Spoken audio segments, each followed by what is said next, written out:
ठाण्यात पहिल्याच पावसात वंदना डेपोमध्ये गुडघाभर पाणी, अनेक गॅरेज दुकानामध्ये शिरले पाणी. ठाणे शहरात जोरदार पावसाला सुरुवात. हवामान खात्याने वर्तवलेल्या अंदाजानुसार मुंबई, ठाणे, रायगड सारख्या आसपासच्या परिसरामध्ये जोरदार पाऊस होणार असा इशारा दिला होता. अशातच ठाण्यामध्ये आज पावसाचे जोरदार आगमन झाले. या पावसामुळे ठाणेकरांची आता उकाड्यापासून सुटका होणार आहे. तसेच ठाणे शहरात अनेक ठिकाणी सखल भागामध्ये पाणी साचले होते, तर काही वृक्षही उन्मळून पडले होते. सुदैवाने यामध्ये कोणतीही जीवितहानी झाली नाही.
सर्व नागरिकांना आवाहन करण्यात येत आहे की सध्या डासांमार्फत पसरणाऱ्या डेंग्यू या आजाराचा प्रसार रोखण्यासाठी प्रत्येकाने पुढील प्रमाणे कार्यवाही करावी.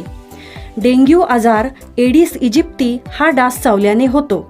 या डासांची पैदास साचलेल्या किंवा साचवलेल्या स्वच्छ पाण्यामध्ये होते. 8 दिवसांपेक्षा जास्त दिवस पाणी उघडे व साचून राहिल्यास त्यात डास अंडी घालतात.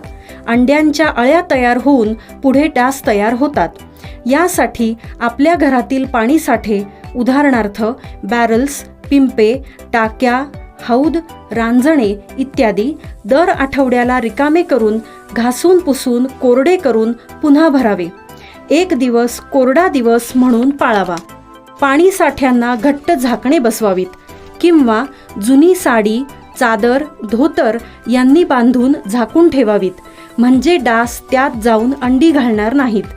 घराच्या गच्चीवर, आजूबाजूला, अंगणात कोठेही पाणी साचू देऊ नये. भंगार सामान उघड्यावर टाकू नये. उदाहरणार्थ टायर्स, प्लास्टिक सामान, कुंड्या, टाकाऊ वस्तू इत्यादी. अशा सामानात पावसाचे पाणी साठून त्यात डेंग्यूच्या डासांची पैदास होते. घरातील कूलर्स, फ्रीजच्या पाठीमागील ट्रे हे देखील वेळोवेळी कोरडे करावेत. लक्षात ठेवा, नुसत्या फवारणीने डास घनता कमी होत नाही, तर त्यासाठी डास पैदास ठिकाणे नष्ट करणे ही आपल्या सर्वांची जबाबदारी आहे. कोणताही ताप अंगावर न काढता जवळच्या शासकीय रुग्णालयात मोफत औषधोपचार घ्या. अशा प्रकारे नागरिकांनी सहकार्य केल्यास डेंग्यूचा प्रसार रोखणे सहज शक्य आहे.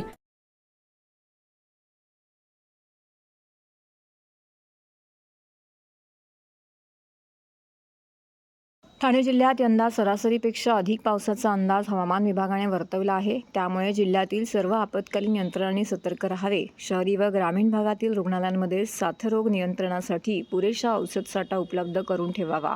तर गृह विभागाने प्रत्येक पोलीस ठाण्याच्या नागरिकांच्या मदतीसाठी इमर्जन्सी हेल्पलाईन क्रमांकाची सुविधा करावी, अशी स्पष्ट सूचना राज्याचे उत्पादन शुल्क मंत्री आणि ठाणे जिल्ह्याचे पालकमंत्री शंभूराज देसाई यांनी जिल्हा प्रशासनाला दिली आहे. जिल्हाधिकारी कार्यालयामध्ये पालकमंत्री शंभूराज देसाई यांच्या अध्यक्षतेखाली दूरदृश्य प्रणालीद्वारे पावसाळ्यातील संभाव्य आपत्ती रोखण्यासाठी उपाययोजना बैठक पार पडली। यावेळी त्यांनी सूचना दिल्या आहेत। हवामान खात्याने वर्तवलेल्या अंदाजानुसार मुंबई, ठाणे, रायगड सारख्या आसपासच्या परिसरामध्ये जोरदार पाऊस होणार असा इशारा दिला होता। अशातच ठाण्यामध्ये आज पावसाचे जोरदार आगमन झाले आहे। या पावसामुळे ठाणेकरांची उकाड्यापासून सुटका मात्र होणार आहे।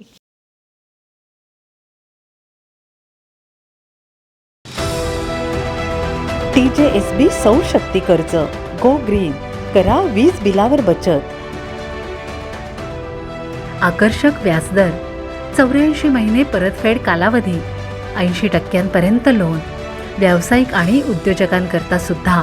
अधिक माहितीसाठी तुमच्या जवळच्या शाखेला भेट द्या किंवा संपर्क साधा 1800-223-466 आणि 1800-266-3466।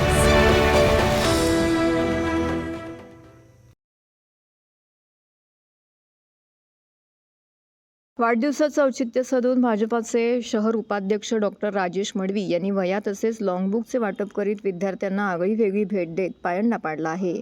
वास्तविक पाहता डॉक्टर मडवी यांचे वर्षभर शैक्षणिक कार्य सुरू असते असे गौरव उद्गार सरस्वती मंदिर ट्रस्टचे अध्यक्ष शिक्षणतज्ज्ञ सुरेंद्र दिघे यांनी काढलेत।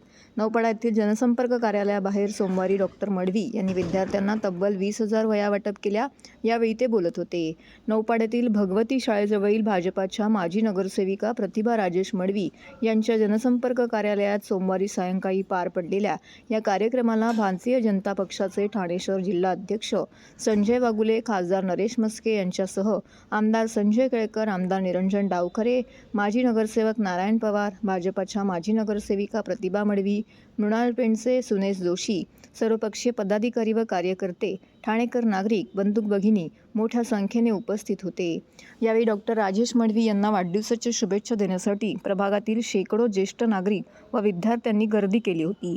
डॉक्टर मडवी यांच्या वाढदिवसानिमित्त सुरू ठेवलेल्या या शैक्षणिक उपक्रमांचे सर्व स्तरातून कौतुक होत आहे।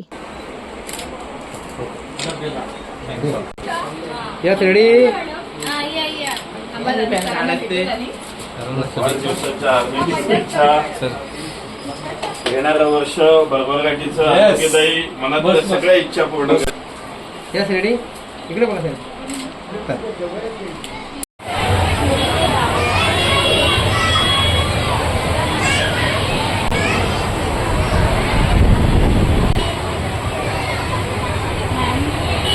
नाही का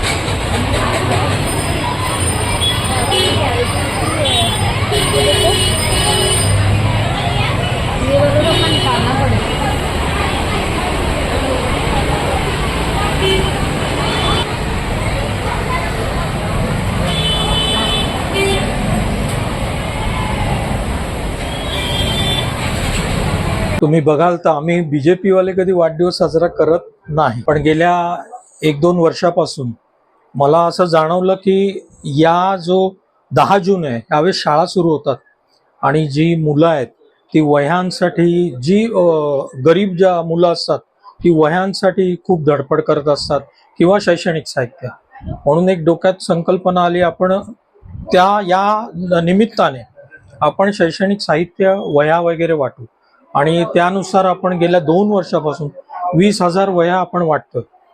तर त्याबरोबर यावर्षी आपण टाटा कॅन्सर हॉस्पिटल येथे जे पेशंट आहेत किंवा त्यांचे नातेवाईक आहेत त्यांना आपण अन्नदान केलेलं आहे आणि मी आता प्रत्येक वर्षी अन्नदान करायचं ठरवलेलं आहे, कारण एशियातलं हे 1 नंबर हॉस्पिटल आहे। पूर्ण एशियातून तिथे लोक ट्रीटमेंट घ्यायला येतात, पण खूप गरीब आणि पेशंटांची तिथे गैरसोय होते, रस्त्यावरतीच त्यांचे नातेवाईक झोपलेले असतात। तर अशा वेळेस त्यांना सेवा देण्यात आज जो आनंद समाधान मिळालं आहे त्याच्यासारखा कुठेच मिळालेला नाही। आणि आपल्या ठाण्यातले स्वामी समर्थ संस्था आणि मुंबई पोलीस असे मिळून तो उपक्रम घेतात आणि दर शनिवारी हा उपक्रम घेतला जातो। तर माझं सर्वांना आव्हान असेल, वाढदिवस आपण असा साजरा करण्यापेक्षा तिथे आपण त्यांच्यासोबत अन्नदान करून वाढदिवस साजरा करावा। आज आपण या वह्या वाटपांसाठी आपल्या ठाण्याचे सरस्वती विद्यालयाचे ज्येष्ठ शिक्षक जे आहे सुरेंद्रजी दिघे सर हे येणार आहेत आणि त्यांच्या हस्ते आपण हा वह्या वाटपांचा कार्यक्रम घेणार आहोत. पाणी उकळून आणि गाळून पिण्याचे महापालिकेचे आवाहन. पावसाळ्याचे दिवस सुरू झाले असून या काळामध्ये पिण्याच्या पाण्यातून अनेक रोगांचा प्रसार होण्याची दाट शक्यता असते. त्यामुळे नागरिकांनी आरोग्याच्या दृष्टीने दक्षतेचा उपाय म्हणून पिण्याचे पाणी गाळून आणि उकळून घ्यावे, असं आवाहन ठाणे महानगरपालिकेने केले आहे. नागरिकांनी आपल्या इमारतीमध्ये असलेल्या जमिनीखालील आणि इमारतीवरील पाण्याच्या टाक्या आतून स्वच्छ करून घ्याव्यात. पाण्याची टाकी सभोवतालची जागा स्वच्छ ठेवावी. या उपायांमुळे जलजन्य रोगांचा प्रसार टाळता येईल. त्यामुळे नागरिकांनी ही दक्षता घ्यावी, असं आवाहन महापालिकेने केले आहे. पाऊस सुरू तरी दिव्याचे नाले ओव्हरफ्लो. नालेसफाईची बोंबाबोंब. लवकरात लवकर नालेसफाई न केल्यास लोकांच्या घरात पाणी शिरल्यास तीव्र आंदोलन करणार, रोहिदास मुंडे. दिव्यात नालेसफाईच्या नावाने धूळफेक करण्यात आली असून नालेसफाईचा बट्ट्याबोळ झाला आहे. यंदाच्या पावसाळ्यात दिव्यात पूरस्थिती निर्माण होण्याची भीती नागरिक व्यक्त करत आहेत. याच पार्श्वभूमीवरती नालेसफाईविषयी आयुक्त सौरभ राव यांची भेट घेऊन निवेदन देण्यात आले. संपूर्ण ठाणे महानगरपालिका क्षेत्रात 31 मेपर्यंत नालेसफाई झाली असल्याचा दावा पालिका प्रशासनाकडून करण्यात आला असला तरी दिवा परिसरात पूर्ण क्षमतेने नालेसफाई झाली नसल्याचा आरोप नागरिकांकडून केला जात आहे. पावसाला नुकतीच सुरुवात झाली असून शहरात पाणी तुंबल्यास हे सर्व पाणी नागरिकांच्या घरात येईल, अशी भीती दिव्यातील नागरिकांकडून व्यक्त करण्यात येत आहे. या सर्व गलतान कारभाराला दिवा प्रभाग समितीचे अधिकारी जबाबदार असल्याचा आरोप नागरिकांकडून केला जात आहे. ठाणे महानगरपालिका क्षेत्रामध्ये नालेसफाई पूर्ण झाली असल्याचा दावा प्रशासनाकडून केला जात आहे. दिव्यात मात्र नालेसफाई असमाधानकारक झाली असल्याचा आरोप नागरिकांकडून केला जात आहे. दिवा प्रभाग समितीच्या प्रमुख अधिकाऱ्यांनी दिव्याचा दौरा करणे अपेक्षित होते. अनेक ठिकाणी नाल्यातील पूर्ण गाळ काढला गेलेला नाही. केवळ वरच्या प्लॅस्टिकच्या पिशव्या काढत आलेल्या आहेत. नाले पूर्ण क्षमतेने साफ न केले गेल्याने मोठ्या प्रमाणामध्ये पाऊस पडल्यास पाणी नागरिकांच्या घरात घुसण्याची शक्यता असते. दरवर्षी हा प्रकार पाहायला मिळतो. तर अशा प्रशासनाच्या प्रमुख अधिकाऱ्यांवरती कारवाई होणं गरजेचं आहे, अशी मागणी ठाकरेंच्या शिवसेनेचे दिवा शहर संघटक रोहिदास मुंडे यांनी आयुक्त सौरभ राव यांची भेट घेऊन केली आहे. लवकरात लवकर हे काम पूर्ण न झाल्यास ठाणे महानगरपालिका मुख्यालयाच्या गेटवर सदर कचरा आणून टाकण्यात येईल, असा इशाराही रोहिदास मुंडे यांनी यावेळी पत्रकारांशी बोलताना दिला आहे. ठाणे महानगरपालिकेकडून आयुक्त सौरभ राव यांनी 31 मे ही ठाणे महानगरपालिकेच्या हद्दीतील नालेसफाईची डेडलाईन दिलेली होती. परंतु आपण पाहाल तर आज 10 तारीख आली तरी दिव्यातील नाले साफसफाई झालेली नाहीत. आज दिव्यात नाले तसे तुंबलेले आहेत. याचे फोटो आम्ही आणि व्हिडिओ आयुक्तांच्या भेट घेऊन त्यांना त्यांच्या निदर्शन आणून दिलेलं आहे की आपण जे आदेश दिला होता त्या आदेशाला दिवा प्रभाग समिती सहाय्यक आयुक्त अक्षय गुर्दे यांनी केराची टोपली दाखवलेली आहे आणि त्यांनी इथल्या नालेसफाईचा दौरा करणं अपेक्षित होतं. पण त्यांनी असं कोणताही नालेसफाईचा दौरा न करता आज दिव्यात नाले तसेच तुंबलेले आहेत. त्याच्यामुळे याचाच फटका पाऊस पडल्यानंतर दिव्यातील नागरिकांना होतो. त्यांच्या घरात पाणी जातं आणि त्यांच्या वस्तूंचं अतोनात नुकसान होतं. हे दरवर्षीचं चित्र दिव्यात आहे. परंतु हे चित्र असताना सुद्धा आज दिवा प्रभाग समितीचे सहाय्यक आयुक्त याकडे दुर्लक्ष करतात. त्याच्यामुळे आज आम्ही आयुक्तांची भेट घेतली आणि त्यांना एक विनंती केली की अशा बेजबाबदार अधिकाऱ्यावर तात्काळ निलंबनाची कारवाई करावी. आयुक्तांनी आम्हाला आश्वासन दिलंय की येत्या 2-3 दिवसातच हे नाले पूर्ण साफसफाई केले जातील आणि लवकरच आम्ही दिव्याचा दौरा करू. जर नालेसफाई या 8 ते 10 दिवसात झाली नाही तर तोच कचरा आम्ही ठाणे महानगरपालिकेच्या मुख्यालयासमोर आणून टाकू आणि तीव्र आंदोलन दिवावासियांच्या तर्फे करू. रेल्वेतून खाडीत पडणाऱ्या प्रवाशांचा आधार निसटला. जीवनरक्षक राजेश खारकर यांचे हृदयविकाराच्या झटक्याने निधन. धावत्या लोकलमधून विटावा खाडीत पडणाऱ्या 3000हून जास्त प्रवाशांना जीवनदान देणारा विटावा येथील संवेदनशील मनाचा जीवनरक्षक राजेश खारकर याचे हृदयविकाराच्या तीव्र झटक्याने निधन झाले. खाडीमध्ये रात्री अपरात्री पडलेल्या आणि उड्या घेतलेल्या नागरिकांना शोधण्यासाठी कोण धावून येणार, अशा भावना पोलीस, अग्निशमन आणि आपत्ती व्यवस्थापनाकडून व्यक्त होत आहेत. जणू देवी देणगीच प्राप्त असलेला राजेश विटावा खाडी किनारी कुटुंबासमवेत अनेक वर्षापासून राहत होता. हजारो लोक बुडून मेले आहेत. रेल्वेमधून खाडीत पडलेल्यांचा आवाज एखाद्या देवी देणगीसारखा राजेश यांच्या कानावर अचूक पडायचा. धोधो पावसातही त्याला हे आवाज स्पष्ट यायचे आणि कशाचाही तमा न बाळगता रात्री बेरात्री तो पुराच्या पाण्यातही बेभानपणे रेल्वेतून खाडीत पडलेले किंवा जीवनाला कंटाळलेले नागरिक आत्महत्या करण्याच्या उद्देशाने खाडीत उड्या मारायचे. त्यावेळी त्यांच्या अंगावर किमती वस्तू असल्याची शक्यता देखील असते, पण राजेशने कधीच त्या वस्तूंना हात लावल्याचं ऐकिवात नाही. उलट पुढील कार्यवाहीसाठी तो पदरमोड करत असे, अशी माहितीही काही रहिवाशांनी दिली आहे. अनेक जीव वाचवलेल्या राजेशला वाचवण्यात मात्र नातेवाईकांना अपयश आले. त्याला आलेला हृदयविकाराचा झटका एवढा मोठा होता की दवाखान्यात पोहोचण्यापूर्वीच त्याचा मृत्यू झाला. सकाळी त्याच्यावर अंत्यसंस्कार करण्यात आले. त्याच्या निधनाने परिसरात सामाजिक क्षेत्रामध्ये हळहळ व्यक्त होत आहे. त्याच्या पश्चात पत्नी, मुले असा परिवार आहे. 1.25 कोटींचे दागिने घेऊन फरार कर्मचाऱ्यास अटक. पोलिसांनी वेषांतर करून माउंट अबूच्या जंगलात आवळल्या मुसक्या. ठाण्यातील एका ज्वेलर्स दुकानातील 1,30,00,000चे दागिने घेऊन पोबारा केलेल्या ऑफिस बॉयला नौपाडा पोलिसांनी माउंट अबू पर्वताच्या जंगलातून अटक केली आहे. त्याच्या ताब्यातून चोरीस गेलेल्या दागिन्यांपैकी 1,26,00,000चे दागिने हस्तगत करण्यात आले असल्याची माहिती वरिष्ठ पोलीस निरीक्षक अभय महाजन यांनी दिली.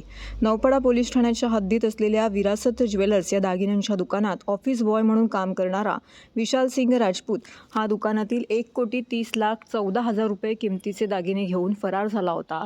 या प्रकरणी दुकानाचे मालक यशवंत पूनमिया यांनी 11 मे 2024 रोजी नौपाडा पोलीस ठाण्यामध्ये फिर्याद दाखल केली होती.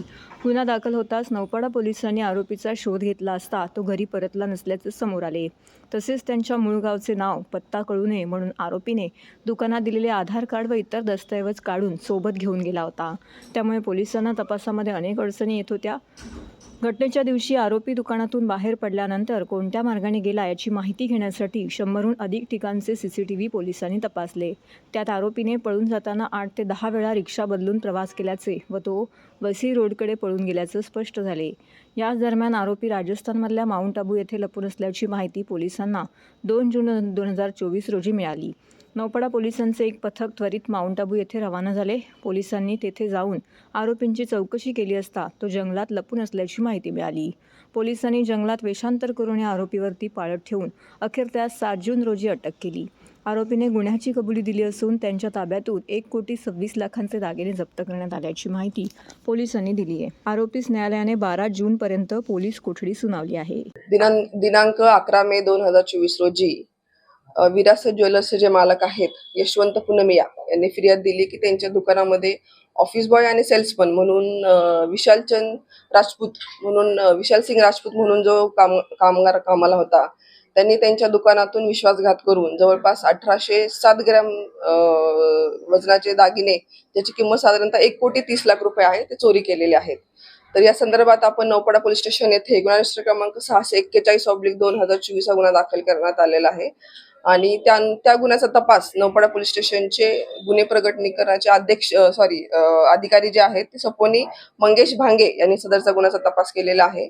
तर सदर गुन्ह्याचा तपास करत असताना आरोपीची माहिती जेव्हा आम्ही काढली तेव्हा असं लक्षात आलं की आरोपीवरती पूर्वी देखील LT मार्ग पोलीस स्टेशन येथे एक चोरीचा गुन्हा दाखल आहे. आणि आरोपीचा शोध घेत असताना आम्ही जवळपास ठाणे शहरातील 100हून अधिक CCTV फुटेज तपासले. तर CCTV फुटेजमध्ये असं निदर्शनास आलं की आरोपी हा जवळपास ठाणेपासून त्यांनी वसईपर्यंत प्रवास केलेला आहे आणि जवळपास त्यांनी 8 ते 10 रिक्षा बदलल्या आहेत. तसेच त्यांनी राज्याबाहेरही प्रवास केलेला आहे. तर गुजरात आणि राजस्थान इथे देखील त्याने गेल्याचा निदर्शनास आलेला आहे. तर गुन्ह्याचा तपास करत असताना सपोनी भांगे जे आहेत त्यांना अशी माहिती मिळाली की आरोपी जो आहे तो माउंट अबू परिसरात लपून बसलेला आहे. तर त्या अनुषंगाने आम्ही माउंट अबू परिसरात त्यांनी आरोपीचा शोध घेतला आणि आरोपी जो आहे तो माउंट अबू परिसरातील जंगलामध्ये वेषांतर करून राहत होता. दिवसा तो वेषांतर करून राहत असे जंगलामध्ये आणि रात्री तो बसने प्रवास करत असे. आरोपीची विशेष मोडस अशी होती की त्याने लॉजवर कधी तो राहिलेला नाही किंवा त्याचा मोबाईल त्याने वापरलेला नाही. त्याने त्याचा मोबाईल जो आहे तो त्याने मुंबईमधूनच एका चालत्या ट्रकमध्ये त्याने ठेवलेला होता, जेणेकरून पोलिसांना त्याचं वेगळं लोकेशन मिळेल. परंतु अत्यंत शिताफीने आमची तपासाची टीम जी आहे, मंगेश भांगे आणि त्यांची टीम, यांनी अत्यंत शिताफीने त्याला माउंट अबू परिसरातून ताब्यात घेतलेला आहे. आणि त्याने चोरी केलेल्या मालापैकी जवळपास 95% मुद्देमाल 1745 ग्रॅम मुद्देमाल जो आहे 1,26,00,000 तो हस्तगत करण्यात आलेला आहे.